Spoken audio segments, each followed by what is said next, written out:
बुद्ध भगवान एक गांव में उपदेश दे रहे थे। उन्होंने कहा कि हर किसी को धरती माता की तरह सहनशील तथा क्षमाशील होना चाहिए। क्रोध ऐसी आग है जिसमें क्रोध करने वाला दूसरों को जलाएगा तथा खुद भी जल जाएगा। सभा में सभी शांति से बुद्ध की वाणी सुन रहे थे, लेकिन वहां स्वभाव से ही अति क्रोधी एक ऐसा व्यक्ति भी बैठा हुआ था जिसे ये सारी बातें बेतुकी लग रही थीं।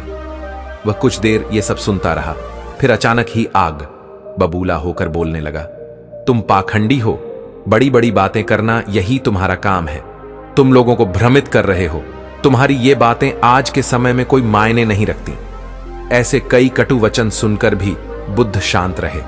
अपनी बातों से ना तो वह दुखी हुए, ना ही कोई प्रतिक्रिया की। यह देखकर वह व्यक्ति और भी क्रोधित हो गया और उसने बुद्ध के मुंह पर थूक कर वहां से चला गया। अगले दिन जब उस व्यक्ति का क्रोध शांत हुआ तो वह अपने बुरे व्यवहार के कारण पछतावे की आग में जलने लगा और वह उन्हें ढूंढते हुए उसी स्थान पर पहुंचा। पर बुद्ध कहां मिलते, वह तो अपने शिष्यों के साथ पास वाले एक अन्य गांव निकल चुके थे। व्यक्ति ने बुद्ध के बारे में लोगों से पूछा और ढूंढते ढूंढते जहां बुद्ध प्रवचन दे रहे थे वहां पहुंच गया। उन्हें देखते ही वह उनके चरणों में गिर पड़ा और बोला, मुझे क्षमा कीजिए प्रभु। बुद्ध ने पूछा, कौन हो भाई? तुम्हें क्या हुआ है? क्यों क्षमा मांग रहे हो? उसने कहा, क्या आप भूल गए? मैं वही हूं जिसने कल आपके साथ बहुत बुरा व्यवहार किया था। मैं शर्मिंदा हूं। मैं मेरे दुष्ट आचरण की क्षमा याचना करने आया हूं।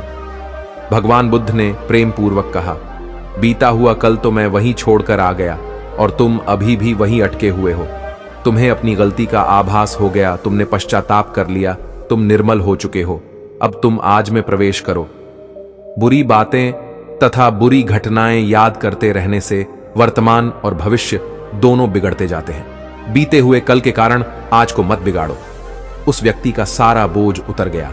उसने भगवान बुद्ध के चरणों में पड़कर क्रोध त्यागा तथा क्षमाशीलता का संकल्प लिया। बुद्ध ने उसके मस्तिष्क पर आशीष का हाथ रखा। उस दिन से उसमें परिवर्तन आ गया और उसके जीवन में सत्य, प्रेम व करुणा की धारा बहने लगी। मित्रों, बहुत बार हम भूत में की गई किसी गलती के बारे में सोचकर बार बार दुखी होते और खुद को कोसते हैं। हमें ऐसा कभी नहीं करना चाहिए।